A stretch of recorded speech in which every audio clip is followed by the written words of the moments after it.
에 나오는 넷째 날에 관한 말씀을 신약 말씀을 살펴봅니다. 요한복음 3장에서 지금 니고데모와의 대화, 참빛 생명의 빛을 가지고 땅에 어둠에 잡혀 있는 사람들에게 오셔서 먼저 유대교의 랍비였던 니고데모에게 빛을 이렇게 투과시켜 주시는 그 내용을 살펴보았어요. 자, 그런데 21절을 아까 시간이 다 돼서 미처 못해는 잠깐 다루고 하겠습니다. 진리를 따르는 자는 빛으로 오나니 이는 그 행위가 하나님 안에서 행한 것임을 나타내려 하심이라. 이 말씀은 하나님 안에서 행했다라는 것은 스승된 사람들, 랍비들이 영이 정직하게 행했다라는 뜻이에요. 주의 말씀을 받아서 알면 아는 데까지만 말하고 여기까지 하나님이 계시해 주신 것이고, 그 다음에 어떤 이런 문제는 내가 불명확했었는데 이런 선지자를 만나서 이렇게 밝아지게 됐다, 이렇게 말하는 건 하나님 안에서 행하는 자죠. 정직하게 행하는 자니까. 그러나 이제 우물우물하고 있다가 그냥 지가 혼자 이제 다 깨달았다, 이런 사람은 굉장히 일머지는 사람이죠. 나중에 그 사람에게 하나님의 말씀을 만약에 맡기면은 그 사람은 큰 일 낼 사람이죠. 지가 신이 되어버리고 이제 내가 그러라 이렇게 되어버리기 때문에 이런 사람이 이제 악을 행하는 자가 되는 거예요. 그러니까 이런 구분을 잘 하셔서 우리는 어떤 누구에게 뭘 가르침 받을 때는 그 사람의 영이 정직한 영인가 깨끗한 영인가를 먼저 보는 게 참 중요합니다. 하나님의 말씀을 도둑질하는 사람들은 다 제 것으로 말한다는 거잖아요. 제 것으로 말 안 하니 그랬잖아요. 제 것이 아니죠. 주께서 깨닫게 해주셨으면 주님의 것이고, 또 어떤 종선자를 통해서 깨닫게 해주는 거니까 그게 지 것이 아니죠. 원래 저에게서 나오는 게 아니거든. 그게 주님께로부터 누구누구라고는 어떤 통로를 통해서 이렇게 과정을 거쳐 2단계까지 나에게 깨닫게 해주셨다, 이렇게 말할 줄을 아는 사람이, 이게 무슨 자기를 낮추는 게 아니죠. 이게 하나님 안에 생각하는 사람은 아주 정직한 사람인 거죠. 그 다음에 이제 진리를 따르는 자라는 것은 빛으로 오는 거다 그랬는데, 지금 예수님께로 오는 것은 진리께로 오는 것이고 빛으로 오는 것이죠. 이제 오늘날 기독교계 사람들은 이제 내가 중간에 이런 말 들으면 뒤집어지는 것이 뭐냐, 몇월 며칠 날 구름 타고 흰두루마기 헐렁이 가면서 전사 앞세워가지고 천사가 뭐 트럼펫 부르면 그 소리 이제 전사 앞세워가지고 막 예수님이 멋있는 어떤 모습을 이렇게 이것을 상상하고 있는데, 나는 주님이 오시면 그렇게 오는 게 아니라 그 종 선지자들을 보내서 빛의 말씀을 선포하고 나팔을 불게 하심으로 그 나팔 소리와 함께 생명의 빛이신 주님이 자신의 내면 속으로 들어오는 것이다, 이게 주님 재림이다, 이제 이렇게 말하면 뒤집어질 수밖에 없죠. 지금까지 철석같이 그걸 믿고 있었는데 여태 믿은 것이 다 그냥 허사가 돼버리잖아요, 말하자면은. 예. 그러니까는 이제 대적할 수밖에 없지만 그게 대적해서 되는 게 아니에요. 예수님이 세상에 왔다는 것은 말씀이 온 것이고, 말씀은 빛인데 그 말씀을 안다 하는 사람들이 사실은 어둠에 잡힌 자들이었기 때문에 그들에게 말씀의 진짜 뜻은 참은 이런 거다라는 것을 자꾸 사람들에게 설득을 할 때 그것이 빛이 사람 속에 오는 거죠. 주님이 오시면 늘 빛으로 오는 거다, 이게 생명의 빛으로. 그래가지고 생명의 빛을 받으면 영생하는 거잖아. 빛이 하나님의 영광 앞에 자꾸 가는 거잖아요. 예. 주님이 오셨다라는 것은 하나님, 인간의 눈으로 볼 수 없는 하나님의 영광이 나타나는 거다, 이거예요. 주님을 내가 영접했다라는, 영접한 만큼 빛을 받을 만큼 하나님의 영광 앞에 나는 자꾸 가는 거죠. 이렇게 오시는 것이지, 무슨 예수님이 우중내가 답답하면 몇 살 먹은 예수님 왔으면 좋겠냐고. 얼마나 답답하면 내가 이러겠어요. 예수님이 오신다는 거야, 그냥. 아니, 그러면 당신 예수님 사진이 있어.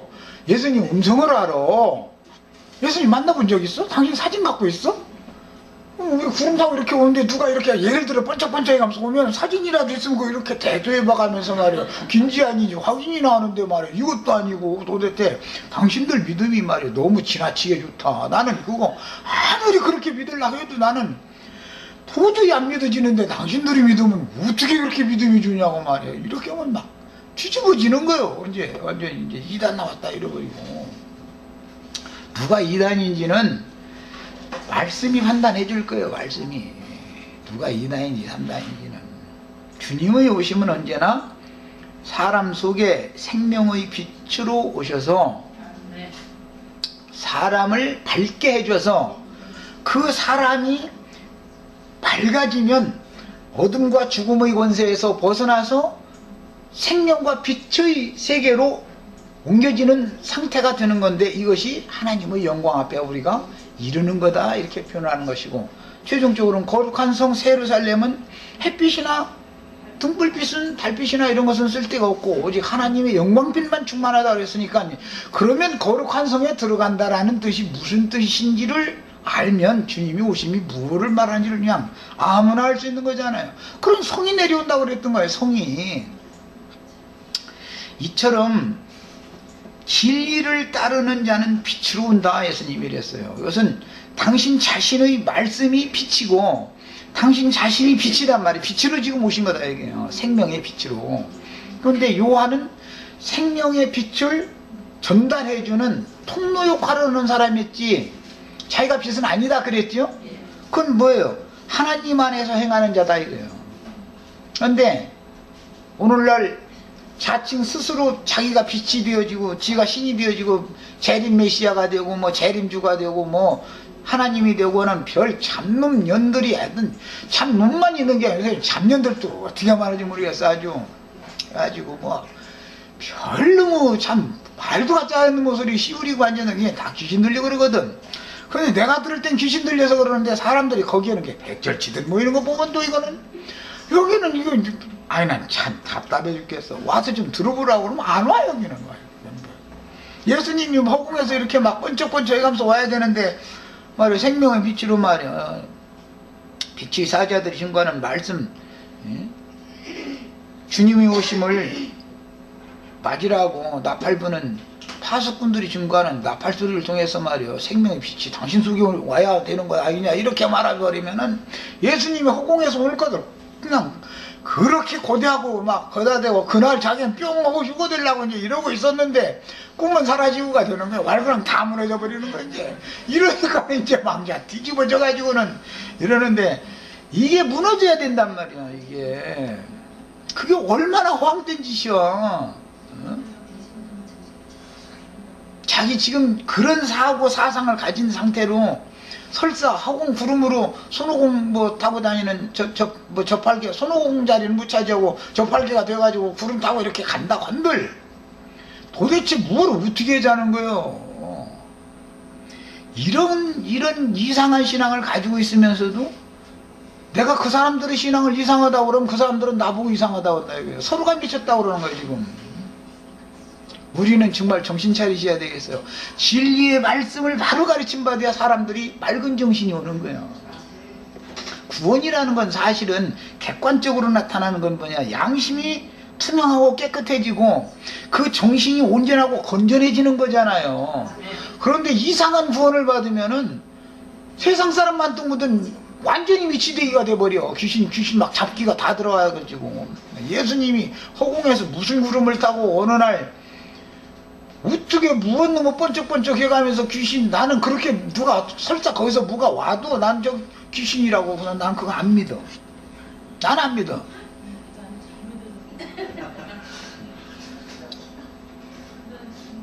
예수님이 와도 몇 살 먹은 예수로 오냐 그러면 대답하기가 곤란해가지고 말해 이러고 흑인으로 오냐 백인으로 오냐 막 어떻게 오냐 이렇게 또 이제 하도 답답하니까 예수님이 유대인이었으니까 황인종으로 오냐? 그러면 흑인들은 그럼 재림 예수 만나가지고 백인종으로 바꿔주려고 했는데 기대가 깨지지 않냐 말이야. 뭐냐 말이야. 이렇게 나가면 이 사람들은 막 자기네들이 그 신앙을 무너뜨린다고만 생각하지만 그것이 무너져야 새로 세운다 이거예요. 이게 무너지지 않으면 세울 방법이 없는 거예요. 우리 형제자매님들 진짜 참, 내가 가끔 얘기하지만 내 말 알아들으면 이게 기적 중에도 이보다 더 큰 기적이 없어. 그 절대절명에 지금 소망이 뭐예요? 그냥 어느 날 그냥 죽음을 보지 않고 뿅 하고 휴거되고 공중 구름으로 올라가서 이제 이 구름에서 저 구름으로 막 뜀박질하고 다니고 영원토록 이제 그러고 다니려고 꿈을 야무지게 꿨는데 그게 다 소용없는 짓이다 말이야. 구름이라는 것은 말씀 가르치는 목자를 말하는 거다. 이런 얘기해버리면 뒤집어지는 거예요. 당신들 말이야. 비도 내려주지 않는 말이요. 그런 핑 하고 지나가 버리는 그런 물 없는 구름한테는 왜 이렇게 많은 사람들이 몰려가지고 그 난리를 죽이느냐 이랬으면은 허공 구름에 타고 예수님 오셔야 되는데 말이요. 분명히 그러잖아요. 다서에 보면은 그런 이런 몰각한 목자들이 다 물 없는 구름이다 그랬잖아요. 그럼 비 내려주는 구름한테 와야지. 그럼 허공에 있는 어떤 사람 얘기가 아니잖아. 지금 자기들 앞에 보냄받은 어떤 주의 증인들을 말하는 건데, 구름이라는 게 구름 타고 온다고 그러니까 그냥 나 예수님 태우고 저기 다니는 수레 노릇하기도 참 힘들어하죠. 주님은 말씀을 전하는 종선지자들에게 빛의 말씀을 맡기셔가지고 빛이신 주님이 그 종선지자들을 통해서 세상에 또 여전히 매 세대 빛을 비춰가지고 빛이신 주님이 말씀을 알아듣고 이해하고 수용한 사람, 받아들인 사람 속에 임하는 거예요. 이것이 가장 확실한 주님의 재림이단 말이에요. 이렇게 임하셔야만 내가 주님의 영광 앞에 내가 인도를 받기 때문에 말이에요. 이게 넷째 날이에요. 창세기에서는 하늘에 큰 광명이 땅에 빛을 비추라 하심에 그대로 되었고 하나님 보시기에 좋았다 그랬는데, 자연계에서 햇빛이 땅에 비춰지는 것을 하나님 보시기에 좋았다고 그랬겠어요? 빛을, 생명의 빛을 가지고 하늘에서 인간들이, 어둠에 잡힌 인간들이 살고 있는 세상에 찾아오셔서 빛의 말씀을 선포하시고 증거하실 때 니고데모나 사마리아의 여자처럼 마음으로 믿어서 받아들일 때 하나님 보시기에 좋은 것이지, 궁창의 빛이 땅에 빛으로 하심에 그대로 되니라 하나님 보시기에 좋았단 말이에요. 이게 좋은 거다 이 말이에요. 우리 형제 자매님들 이런 말을 깨달아 들었고 아멘 할 때 하나님 보시기에 좋은 거예요. 이게 뭐가 좋은 거겠어. 뭐 저 자연계에서도 비가 날마다 왔으니까 이제 햇빛 좀 나면 이제 좋긴 좋더만, 아주 그냥 올해는 비가 너무 오니까 아주 그냥 빛 좀 비춰지기를 너무 이제 소원돼요. 자, 그 다음에 이제 22절부터 더 나가겠습니다. 그 후에 이것은 니고데모와 유월절 절기날 대화를 나누신 후에 그 말이에요. 이제 그 후에 예수께서 지휘자들과 유대 땅으로 가서 거기 함께 유하시며 세례를 베푸시더라. 요한도 살렘 가까운 에논에서, 이 살렘이라는 것은 예루살렘의 약자인 거예요. 살렘 왕 멜기세덱 나오면 예루살렘 왕을 말하는 것이죠. 예. 여기 구약 성경에 보면 예루살렘 왕 솔로몬의 자문이라 뭐 이제 이런 말씀 나오죠. 그런 것과 같은 뜻이에요. 창세기 14장에 살렘 왕 멜기세덱부터 이게 시작되는 말이에요. 예. 살렘이라는 것은 평강, 평화라는 뜻이죠. 예, 살렘 가까운 에논, 에논이라는 것은 물샘이라는 뜻이에요. 물샘. 팔레스타인 땅, 특히 그 예루살렘이 있는 그 지역은 지난번에 그 여호수아서 하느라고 그랬던가, 여호수아 때 그 저기 지도 가지고서 이렇게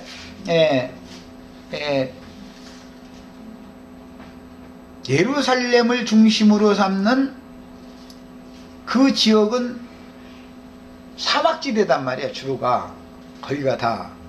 그래서 이제 거기는 지역이 다 이제 황폐하고 메마른 지역이죠. 그런데 아브라함은 그 지역을 기업으로 받았죠. 롯은 물이 넉넉한 저쪽 소돔 있는 쪽으로 이렇게 갔고, 그런데 그 지역이 아브라함, 이삭, 야곱이 기업으로 계속 거처를 정하고 있었던 부엘세바라고 하는 그 물들이 많은, 물샘들이 많은 지역이죠. 사막지대에서는 물샘 하나 만나면은 그것이 한 동네가 이루어지는 거잖아요. 물이 쎄 다르니까. 그래서 거기 이제 에논이라는 말은 물샘들이라는 뜻이에요. 그런데 그곳에서 세례를 베푸니 거기 물이 많음이라 그랬는데, 에논이라고 하는 지역에는 물샘들이 많았다라는 뜻이고, 많은 물들이 있다라는 거는 사람들이 거친 광야에서 살 때 필수적으로 필요한 것은 마실 물이지요. 생명의 물이라고 그래서 이제 생명강수다, 생명수다 이러는데, 이건 이제 앞으로 4장으로 넘어가기 위해서 중간 다리를 지금 이렇게 슬쩍 놓는 거예요. 넷째 날은 요한복음 3장과 4장에서 실현이 되는 거단 말이에요. 사마리아 여자 4장, 사마리아 여자는 물 길러 다니는 여자잖아요, 지금. 그러니까 이제 물샘에 가서 세례를 이제 받는 이야기는 요한에게 가서 가르침 받는 걸 상징하는 거지요. 사마리아 여자가 산당에 물 길러 갔다. 야고보 유물이 뭐 사마리아 그리심산에 산당에 있었다, 이런 말은 상징이라, 그것은 산당 제사장한테 말씀 가르침을 받으러 갔다, 그 말인 거죠, 실제로는. 그래서 그러므로 사람들이 와서 세례를 받더라. 그게 요한이 하나님의 선지자라고 사람들이 인정했다, 그런 말이에요. 요한이 아직 옥에 갇히지 아니하였더라. 이에 요한의 제자 중에 한 유대인과 더불어 종결 예식에 대하여 변론이 되었더니, 이 세례라는 것은 구약 성경에 나오는 정결 예법에 대한 실현이죠. 세례라고 하는 것은 한 면에서는 목욕이라는 의미도 있지만 한 면에서는 그냥 씻는다, 수족을 씻는 의미도 있는 거예요. 이것은 모두 구약 성경에는 피를 뿌리고, 그 다음에 물에다가 흐르는 물을 뜨다가 재를 섞어서 또 물을 뿌리고, 그 잿물을 뿌리고, 이제 이렇게 해가지고 정결케 하는 의식을 늘 행했죠. 특히 문둥병을 정결케 할 때는 늘 흐르는 물, 질그릇 항아리 속에서 비둘기 목 비틀어서 잡아가지고 피를 거기서 뭐 흘려야 되고, 뭐 그 피로 무슨 엄지손가락, 엄지발가락, 뭐 오른편 귓불 이런 데 바르고, 뭐 이제 이런 복잡한 얘기가 나오죠. 이게 정결케 되는 의식이란 말이야. 그것은 모두 피를 뿌림받아야 되고, 그 다음에 물로 늘 뿌림받아서 씻어야 되는 거예요. 유대인들은 그래도 어디 밖에 나갔다 오면은 이제 사막지대니까, 아무래도 지금 우리나라 사람들처럼 더운데 무슨 장화를 신고 다니는 형편은 아닐 거니까, 당연히 먼지가 발에 이렇게 묻겠죠. 그러면은 집마다 이렇게 물 항아리를 놔둬가지고 사람 손님이 오면은 그 물 항아리 가지고 수족을 씻고 안에 들어와서 이제 음식을 먹고, 음식 먹기 전에 반드시 수족을 씻고서 식사에 초대를 받으면 식단에 앉아야 되고, 이런 것이 유대인의 그게 이제 행습 규례거든요. 이런 것은 다 뭐냐, 신약의 용어로 말하자면 주의 떡상에 이제 주님의 상에 식사에 초대를 받으면 반드시 집에서부터 자신의 영혼을 말씀을 받을 수 있는 정결한 그릇이 되도록 그릇을 안팎으로 깨끗이 씻어 놓고서 모임에 와서 말씀을 드려야 된다, 이런 것이죠. 우리 형제 자매들 이런 것이 습관이 되셔야 돼요. 이제 오시면서라도 그냥 버스 안에서 중얼중얼 내 옆에 사람이 뭐 미쳤다고 하더라도 주님 오늘 가서 말씀을 증거하실 때 무슨 말인지 좀 들리게 해달라고, 깨달아가면서 듣게 해달라고, 빛이신 주님이 내 안에 충만히 임재하셔서 모든 어둠을 물리치고 빛으로만 드러내셔서 하나님의 영광이 나를 통해서 나타나게 해달라고 막 이렇게 그냥 쭝얼쭝얼 하다 보면 이제 뭐가 이루어지지. 이렇게 이제 우선은 이게 준비가 된 그릇이 돼야 된단 말이야. 그래야 식기를 깨끗이 닦지도 않고 밥도 한번 먹는 경우는 없죠. 그래서 예수님과 말다툼할 때 유대인들이 그 얘기가 나왔던 거예요. 너희는 그릇을 왜 껍데기만 날마다 씹냐? 그릇을 껍데기다 담아 먹냐? 안을 먼저 씻고 그 다음에 껍데기를 씻어라. 그게 외식으로 육체 행위만 열심히 내려고 하지 말고도 영혼부터 깨끗하게 청소해라. 그 다음에 내 말을 정상적으로 받아들여라. 이제 이런 말을 하는 거죠. 하나님이 성전에는 많은 그릇들이 있고, 그러면 성전에는 아주 제사장들은 날마다 그릇 딱 담거든요. 왜냐하면 날마다 피 묻은 거, 뭐 무슨 뭐 떡 그릇이, 무슨 기름 그릇이, 뭐 그냥 다 이거 날마다 해야 되잖아요. 상징이지요. 성전에 있는 그 그릇들이라는 우리 형제자매들 영혼들을 상징하는 거잖아요. 지금 주님의 교회 안에 있는 구속받은 성도들의 영혼을 상징하는 거예요. 그러니까 매번 이걸 닦아야 되는 것이거든. 이제 이런 것이 정결 예식이라는 건데, 이 문제를 가지고 유대인들과 변론이 났다는 거예요. 요한의 제자들과. 우리 선생님이 애논에서 세례를 베푸는 것이 정결 예식 구약 성경에 모세와 엘리야의 가르침을 실제로 정결 예식을 이걸 행하는 거다. 요한의 제자는 그렇게 알고 있었고 가르침을 그렇게 받았으니까, 유대인들은 아니다 이거요. 비둘기 잡고 소 잡고 양 잡고 해가지고 말이야, 피 뿌리고 오른편 귀 여기 이렇게 분질러주고 막 해서 피 묻혀가지고 이렇게 찍어서 막 너 엄지손 내놔봐 그러면 여기 엄지손에다가 그냥 피 묻혀주고 뭐 이런 걸 해야 된다고 생각을 하는 거지 이제.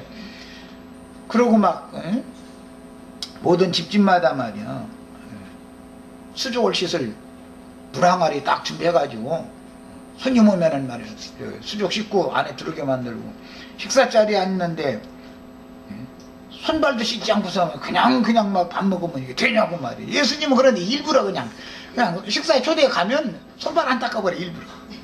그러면 뭔지 잔뜩 묻은 손으로 막 갖다 먹어버려. 그러면 이제 저희 결례법을 어겼다 이거죠. 야, 밖에서 여기 들어가는 것은 사람을 더럽게 못여. 너희 속에서 나오는 것이 더럽게 하는 거지. 너희는 날마다 왜 그릇의 껍데기만 날마다 씻느라고 이러고 있어. 속부터 닦아. 속부터. 속이 깨끗하면 겉도 깨끗하게 돼 있는 거야. 이제 이러니까 도대체 이 양반이 무슨 소리를 했었는지 뭐 이러고 앉았는 거죠. 참 그 위선적인 그 종교의식에 세뇌당한 사람들한테는 당신들 예배당에 일요일날이라고 모여가지고 날마다 거기서 거룩거룩 찾아가면서 막 그거 하는 거 전부 그게 사실은 사람의 영혼을 정결케 하느라고 이제 씻으러 간 건데, 물샘에. 그런데 예수님 고기 먹고 예수님 피 마셔가지고 사람이 정결케 되어지려고 간 건데, 당신들은 가서 지금 종교 의식 행하고 왔지 않냐고. 거룩한 예배 받으시라고 그래놓고 나서 실제는 당신들 예배당에 하나님 와서 예배 받은 게 아니지 않냐고. 당신들 생각 속에는 지금 하나님은 구만리장처럼 어딘가가 있는 그 하나님이지, 하나님이 당신들 예배당에 오기나 했어? 막 잃어버리면 이제 또 뒤집어지는 거야. 또 뒤집어지는 거예요, 또. 이게 참. 그러니까 유대교의 이 자칭 유대인이라 하는 유대인들이 사상에서 완전히 씻어지려면 진리의 말씀이 믿어져야 된다. 진리의 말씀으로나 사람의 영혼이 속부분이 깨끗게 될 수가 있는 거니까. 완전히 새로워져야 되는 거거든. 그런데 요새 사람들은 표백제 아주 양잿물도 독하게 타가지고 폭폭 삶아야 되는데, 삶으려고 그러면 뭐 가만히 있나?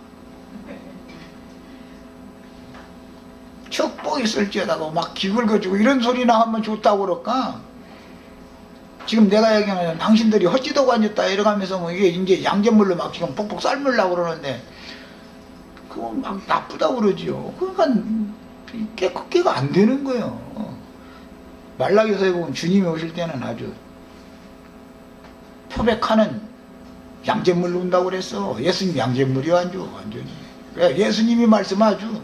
사람들 그냥 저 양재기, 쉽게 끓는 양재기 속에다가 사람들 집어도 그냥 폭폭 불 때는 중에 지금 아주 그냥 이거 때 좀 베끼려고. 그런데 그게 사람들이 예수님한테는 안 나오거든. 또 말씀 준 것도 이렇게 하면 안 들으려고 그러고, 들을 게 없으니까. 그런데 그들이 요한에게 가서 이러던 게, 주님이 자기 이제 제자들, 요한의 제자들이 유대인들과 변론을 하고 나서 요한한테 다시 가서 랍비여, 선생님과 함께 요단강 저편에 있더니 곧 선생님이 증언하시던 이가 내 뒤에 오시는 이나 세상 죄를 지고 하나님의 어린 양이다. 이제 이게 소개를 했었었죠. 그분이 세례를 베풀매 사람이 다 그에게로 가더이다. 그런 걸 보니까 요한의 제자들은 예수님의 제자들과 경쟁적으로 지금 손님 끌기 시합을 하고 있다 이 말이죠. 그러니까 이게 참 말씀 어느 정도 깨달은 사람들은 또 교회 선생님 따로 두려고 그래요. 예수님한테 아주 갈라고는 않고. 그러고서는 이제 손님 하나 뺏길까봐 그냥 막 이제 저희끼리 싸워. 손님 서로가 뺏어가려고. 이게 참 요한은 그때까지 아직 옥에 갇히기 전이었기 때문에 아직은 너무 밝은 거예요. 요한이 대답하여 이르되 만일 하늘에서 주신 바가 아니면 사람이 아무것도 받을 수 없느니라. 내가 말한 바 나는 그리스도가 아니요 그 앞에 보내심을 받은 자라고 하는 것을 증언할 자는 너희니라. 게 요한은 제자들에게 그걸 가르쳤다는 것이죠. 너희가 예수님이 그리스도라는 것을 너희가 증거를 오히려 해야 되는데 예수님이 그 제자들을 통해서 세례 주는 것 가지고 시기나 가지고 나한테 와서 지금 고자질하고 있어? 이 말이죠. 말하자면 그 요한은 지금 아직은 굉장히 밝은 중에 있는 거죠. 이제 나중에 감옥에 갇혔다가 이제나 저제나 예수님 이적 베풀어 가지고 나오게 해줄라나 했는데 용 이제 강감하게 되면 그때는 이제 요한이 막 흔들려 가지고 나중에 제자 보내 가지고 오실 리가 당신이니까 내가 좀 더 딴 사람을 더 기다려야 되니까 자기 기다리게 놔주나? 예수님은 지금 저 요한 죽이려고 지금 작정했는데 더 기다리면 뭘 기다려? 기다릴 새도 없이 그냥 댕거당 하고 그냥 목 따라나게 해버리죠. 예, 그런 것도 물론 요한은 자기가 설마니 죽으리라 라고는 생각을 죽는 날까지 안 했다는 거죠. 그런데 이제 엘리야가 그냥 흐리바라면 갑자기 일어나죠. 그런 것처럼 엘리야의 영과 능력으로 보냄을 받은 요한이었으니까 엘리야의 죽음과 같이 요한이 그대로 죽어야 되잖아요. 그러니까 엘리야가 죽었느냐고 말이에요. 헤르반에 이끌려서 막 불병거 타고 저기 하늘로 이렇게 뿅 하고 올라갔지 말이에요. 엘리야가 죽었느냐고 또 이러고 따지는 사람들 있으면 이제 참 사람 죽어야죠. 에녹이 죽었느냐고 당신 봤냐고 막 이러고 따지면 아니 사람이 한번 죽는 건 정한이치인데 안 죽는 놈의 육체가 어디가 있어. 항차 예수님도 죽고 베드로도 죽는데 바울도 죽는데 지가 뭔데라 뭐라고 저는 안 죽으려고 그래. 또 그 믿음은 또 어디서 나오는 믿음이지. 나가 참으로 신기하여간.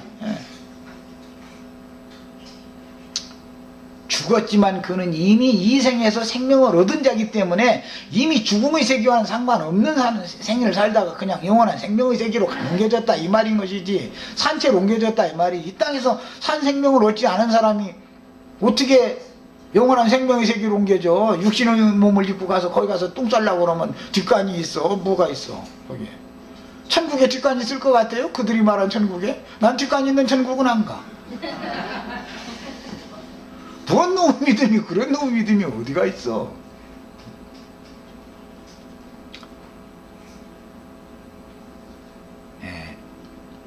엘리야라는 것은 선지자 중에 선지자이신 예수님이나 예수님의 앞에 보냄을 받은 선지자였던 요한에 대한 상징이잖아요. 다 그 예표적인 인물들이니까 요한이나 예수님이 죽으면 그들이 죽었다는 것이지 뭐 딴 얘기요. 딴 얘기는 죽지 않는 인간의 육체가 어디가 있어 세상에. 무슨 하나님의 말씀을 기본은직도 몰라가지고요.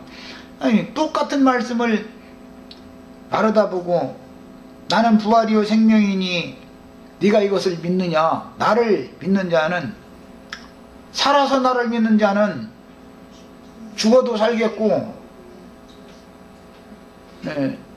아니 나를 믿는 자는 죽어도 살겠고 살아서 나를 믿는 자는 영원히 죽음을 맛보지 아니하리라. 그러면 저 마리아 언니 마르다가 지금 2000살 먹은 마르다 있어요? 만약에 그들이 생각하는 기독교인들이 생각하는 대로다면 예수님이 지금 마르다한테 뻥친 거 아니요. 뻥쳤죠. 그들이 믿음 기독교인들이 믿음대로 하자면 말이요. 분명히 마르다는 주여 내가 믿나이다 그랬거든. 아니 믿었으니까 좀 안 죽었어야 되는. 기독교인들이 식으로 하자면 2000살 먹은 마르다가 있어야 되는 거잖아. 근데 뭐 마르다가 어디가 있어. 우리를 앞서 믿음의 길을 앞서서 갔던 모든 진실한 신앙인들이 다 마르다지요. 마르다라는 건 결혼한 여자라는 뜻이요. 시집갔다 이 말이요. 신앙생활 이제 이 땅에서 우리가 살아있는 동안은 지금 마리아지요. 처녀. 교회는 열 처녀라고 그러잖아. 시집가면 아내라고 그러지. 이게 성경이 뭐 말하는 어떤 의도를 알아야 되는데 마르다는 죽음을 보지 않고 막 영원히 산다 했잖냐. 그러면 자기네들이 믿음이 그렇게 좋으면 마르다 2000살 먹으면 마르다 좀 내놔봐. 어디가 있는지. 우리를 앞서서 믿음의 길을 가서 주님의 배필이 되어진 거룩한 성 새 예루살렘에 우리를 앞서서 들어간 모든 성도들이 다 마리아 마르다로 상징이 되어졌고, 땅에 있는 교회는 마리아로 상징이 되는 것이고, 나사로라는 것은 그 주님의 집을 지금 위임받은 말씀을 전하는 종이잖아. 이런 기본 원칙도 몰라가지고서는 무슨 너무 그냥 뭐 에녹과 엘리야는 말이야 그냥 뿅 하고 올라갔다. 어디로 가? 가기는 똥 싸러 가 거기? 이런 식이면은 이 사람들을 설득하는 것은 이건 나 같은 이를 아무것도 아닌 종이 설득하기는 너무 벅차보고, 예수님이 지금 직접 오셔도 아마 또 보고 오실 것 같아. 그래서 죽음을 보지 않고 영원한 생명의 세계로 옮겨진 두 사람들은 증인이라고 그런 거예요. 증인들. 에녹과 엘리야로 대표된 거잖아. 예수님이 오셨을 때는 모세와 엘리야로 이게 상징이 된 거고, 모세 시체 찾아본 사람이 있다고 했어요 성경에? 그럼 모세가 안 죽었단 말이야? 죽었지만 시체는 없다 이렇게 말하는 거지. 엘리야 시체 찾아봤는데 시체 찾아왔다고 했어요? 못 찾았다고 했어요? 그런데 이런 것은 다 죽음을 보지 않고 생명의 세계로 옮겼다. 그래서 가나안 땅에 들어갈 때 산채로 가나안 땅에 들어간 두 증인들이 있었잖아요. 여호수아와 갈렙이라고 그러죠. 이런 것처럼 신약에 와서 이게 두 증인들이를 상징하는 거예요. 이 땅에 살아있는 동안에 이미 영생을 얻은 사람들은 육신의 몸을 벗어도 이미 영생의 세계에 들어가 있는 사람이다 이걸 말하는 것이지, 세상에 무슨 놈의 육신이 어디로 뿅 오고 어디를 가 똥 싸러. 육신적인 똥 싸러 천국에 구린내 풍기러 나간단 말이야? 똥냄새 풍기러? 이런 사고에서 못 벗어나가지고는 이거는 빛의 세계에 들어가는 문제와는 너무나도 거리가 먼 사람들이죠. 그냥 넷째 날 좀 창세기 넷째 날하다가 별 얘기 다 나오는데, 지금 하늘에서 광명제들이 땅에 빛으로 하시니 그대로 되었고 하나님 보시기에 좋았더라. 그 얘기가 지금 간단한 얘기가 아니다 이게. 오늘 우리 형제 자매님들에게는 정말 하나님 보시기에 좋았더라가 이루어지시기를 바라요. 이게 얼마나 중요한 얘기요. 빛이 임하면 빛을 받아야지. 비가 내리는데 땅이 계속 비를 쳐놓고 나서는 아이 나는 비 안 맞으란다고, 그러면 뭐 메말로 계속 메마른 상태로 그냥 거기에 무슨 농사가 되겠어. 비가 흡수되지 않는 땅에. 자, 그 다음에 내가 말한 바다는 그리스도가 아니요 그 앞에 보내심을 받은 자라고 한 것을 증언할 자는 너희니라. 신부를 취하는 자는 신랑이나 서서 신랑의 음성을 듣는 친구가 크게 기뻐하나니, 서서 신랑의 음성을 듣는 이 친구는 누구예요? 저기 이제 요한 자신이고, 사마리아 여자를 먹고 서로가 이제 예수님은 사마리아 여자 먹었죠. 또 사마리아 여자의 그 영을 마셨죠. 이제 사마리아 여자는 예수님 먹고 예수님의 영을 마셨어요. 서로가 이제 먹고 마시는 거예요. 이게 이제 제사의 실현인데, 저 4장의 뒤편에 가보면은 추수 이야기로 이어져요. 추수 이야기. 사마리아 여자 이야기는 추수 이야기로 종결되지요. 그러면서 한 사람은 심고 다른 사람은 거둔다. 이제 이렇게 말씀을 했어요. 그 심은 사람이라는 것은 모세와 엘리야고, 거두는 사람은 예수님과 제자들이단 말이에요 지금. 그 유대교 지도자들은 가라지를 심는 자들이고, 모세와 엘리야 정말로 주의 말씀을 바르게 가르쳤던 종들이 소수가 있었는데, 이 사람들은 하나님의 백성들의 영혼 속에 주의 말씀을 고지고대로 심는 역할을 하는 사람들이죠. 빼거나 따거나 않고 고지고대로 전했으니까. 그런데 이제 유대교 랍비들은 사람에게 온 장로들의 유전을 갖다 섞어서 자꾸 이제 심음으로 인해서 이거는 이제 가라지 씨를 덧부린 악한 자의 아들들이 된 것이죠. 이런 것이 잘 이해를 하셔야 돼요. 기독교계 안에도 말씀을 그래도 나름대로는 고지고대로 전하는 목사들이 있지요. 없는 건 아니에요. 있는데 그래도 그들이 자기에게 사람들을 이끌어서 되는 게 아니죠.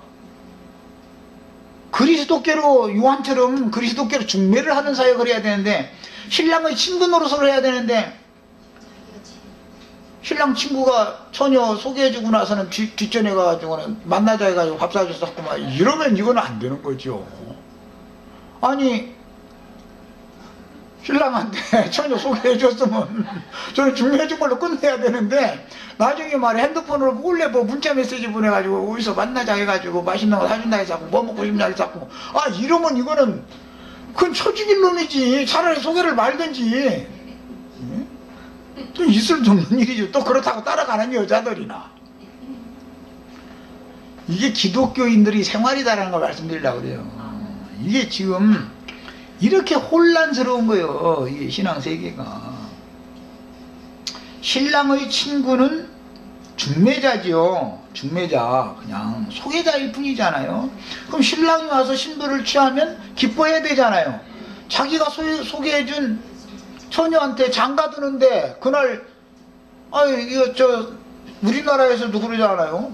중매 잘 쓰면은 뭐 막걸리가 뭐 세 대접인가 그러고, 중매를 잘못 쓰면 뺨대기가 뭐 세대라고 그러는데, 중매를 잘못 썼다라는 것은 이거 영 아닌 여자를 갖다 마냥 거짓부를 해가지고 말 굉장한 여자인 것처럼 아주 정결한 처녀인 것처럼 했는데, 나중에 이거 뒷소문에서 알아보니까 이거는 완전히 그냥 집에 붙어있지 않고 나다니는 처녀가 아니지. 그러니까 그런 여자였다는 거거든. 이제 그러면 뺨대기만 해도 맞는다는 거거든.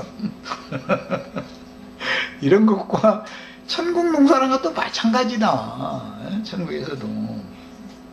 주님은 구속하셔서 얻으신 10 처녀들 중에서도 정말 정절을 끝까지 잘 지키는 처녀들에게만 장가를 드는 것이지, 더럽혀져 있는 처녀들, 더럽혔다는 것은 다른 교훈을 가르침 받았다라는 말인데, 그냥 이것도 하면 저것도 하면 분별력이 없이 이러면은 이거는 주님의 배필이 될 수 없다, 이제 이런 말이죠. 그래서 최후로는 그는 흥하여야겠고 나는 쇠하여야 하리라. 이걸 보면은 이때 당시까지 요한은 정말로 빛 가운데 있는 사람이었다는 걸 알 수가 있죠. 그래서 요한은 혀서 비추는 등불이다 이랬죠. 위로부터 오시는 이는 만물 위에 계시고, 위로부터 오시는 이는이라고 요한이 지금 말할 때 이것은 하나님께로부터 보냄받았다, 그런 말이에요. 만물 위에 계시고, 그러니까 모든 만물은 그리스도의 발 아래에 다 있어야 되는 거죠. 그런데 마귀가 이 주님의 영광을 위하여 창조하시고 경영되는 이 만물을 아담을 통해서 마귀가 다 지금 차지하고 만물 위에 마귀가 지금 주장하고 있죠. 땅에 선한 이는 땅에 속하여 땅에 속한 것을 말하느니라. 위에 선한 이는 위의 것을 말하고 땅에 선한 이는 땅에 속한 것을 말한다 그랬어요. 우리도 마찬가지로 위에서 났으면 위의 것을 찾다가 위에 계신 아버지께로 데려감을 받아야죠. 이것이 결국은 빛이신 주님이 세상에 오셨다가 다시 아버지께로 돌아갈 때 예수님을 따라서 같이 가야 된다라는 말과 같은 뜻인데, 빛의 말씀이 증거될 때 빛을 받아들이는 것이 아버지께로 날마다 올라가는 거다 이 말이야. 우리 속이 그만큼 날마다 밝아지고 어둠이 그만큼 날마다 제거되면 하나님의 영광 앞에 날마다 올라가는 거죠. 하늘로부터 오시는 이는 위에서 왔다라는 말은 하늘로부터 왔다고도 됐어요. 또 아버지께로부터 왔다고도 됐죠. 위, 하늘, 아버지는 동의어단 말이에요. 성경에서는 모두. 오시는 이는 만물 위에 계시나니 그가 친히 보고 들은 것을 증언하되 그의 증언을 받는 자가 없도다. 위에서부터 오신 이는 생명의 빛으로 오셨죠. 그게 빛을 받아들이려고 하지 않는다 이 말이죠. 그래서 진리를 따르는 자는 빛으로 나오게 돼 있지만 거짓 것을 자꾸 추종하는 자는 빛 가운데로 나오려고 않는다 이거예요. 그의 증언을 받는 자는 하나님이 참되시다는 것을 인쳤느니라. 그의 증언을 이란 건 예수님의 말씀은 빛의 소리지요. 생명의 빛을 내 속에 투과시켜주는 말씀인데 그의 증언을 받는 사람만이 진실한 사람이다. 거짓되지 않은 사람이다. 라고 하나님이 인을 친다. 이거는 성령으로 이제 너는 내 것이다. 라고 이렇게 도장을 찍는다. 이제 그 말인데 하나님이 보내신 이는 하나님의 말씀을 하나님이 보내셨으니까 이는 하나님이 성령을 한량없이 부어주심이라. 아버지께서 아들을 사랑하사 만물을 다 그의 손에 주셨으니 아들을 믿는 자에게는 영생이 있고 아들에게 순종하지 아니하는 자는 영생을 보지 못하고 도리어 하나님의 진노가 그 위에 머물러 있느니라 그랬어요. 에베소서 1장에 가서 이 만물을 충만케 하시는 자의 충만에 관한 말씀은 좀 더 읽어보도록 하겠습니다. 에베소서 1장 21절부터 읽겠습니다. 23절까지. 모든 통치와 권세와 능력과 주권과 이 세상뿐 아니라 오는 세상에 일컫는 모든 이름 위에 뛰어나게 하시고 그 아들을 이렇게 높이셨다 이 말이에요. 예수 그리스도 인성을 이렇게 그 혼을 온전케 하셨다 이 말이에요. 또 만물을 그의 발 아래 복종하게 하시고 그를 만물 위에 교회의 머리로 삼으셨느니라 그랬어요. 자, 교회는 그의 몸이니 이게 굉장히 어려운 말입니다. 만물 안에서 만물을 충만케 하시는 이의 충만함이니라. 교회라는 것은 몸인데 몸을 통해서 만물의 새로운 피조세계의 구속한 만물이 몸을 통해서 표현되는 것이다. 충만케 나타난다. 이제 이 말인데 우리 각 사람의 영혼은 나의 몸이 없으면 내 영혼이 표현이 될 방법이 없죠. 눈빛이라든지 숨소리라든지 듣는 거라든지 말하는 거라든지 그의 어떤 일거수일투족 동작 하나하나 모든 것들은 그 속에 있는 마음 상태를 지금 몸으로 표현하는 거죠.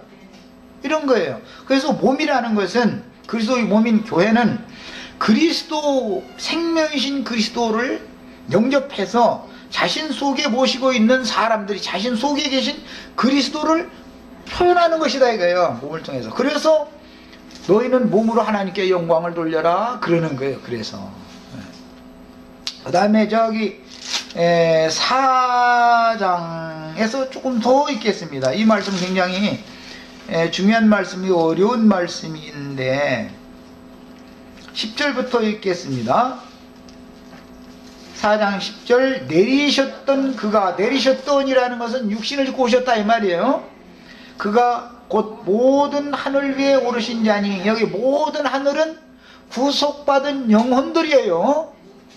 모든 하늘이라는 말은 그래서 독생자로 오셨던 예수님이 아버지 집이었지만 아버지께로 가셔서 아버지 집을 건축을 마치면 내가 너희에게로 와서 너희를 나 있는 곳에 함께 있게 해주겠다라고 한 이 아버지 집은 교회를 말하는 거죠. 교회는 아버지 집은 내 아버지 집에는 거할 곳이 많도다 그랬죠. 독생자로 오셨던 아버지 집이었던 그분 자신은 한 분이었죠. 한 분. 많은 것이 아니라 아버지 집이 거할 곳이 한 분 육신의 몸을 입었던 예수님 한 분밖에 없었지만 이제 구속받은 모든 성도들은 주님의 신령한 새 몸에 붙은 모든 지체들이기 때문에 아버지가 거할 거처 집이 지금 많다 이 말이에요. 거처가 우리 모든 자매님들 또 전 우주적으로 진실로 예수를 영접한 사람들이면은 다 주님이 거할 처소지요. 그러니까 모든 하늘이라고 그런 거예요. 이것을 이제 히브리서에서는 참하늘이다 이렇게 표현을 했어요. 이 참하늘은 사실은 예수님의 속부분을 말한 것이지만 예수 안에 우리가 들어갔으면 우리가 모두 하늘들이 되는 거죠 이제. 그런 개념이에요. 모든 하늘 위에 오르신 자니 이는 만물을 충만케 하려 하심이라. 충만하다라는 것은 충만한 표현, 드러남을 말하는 거예요.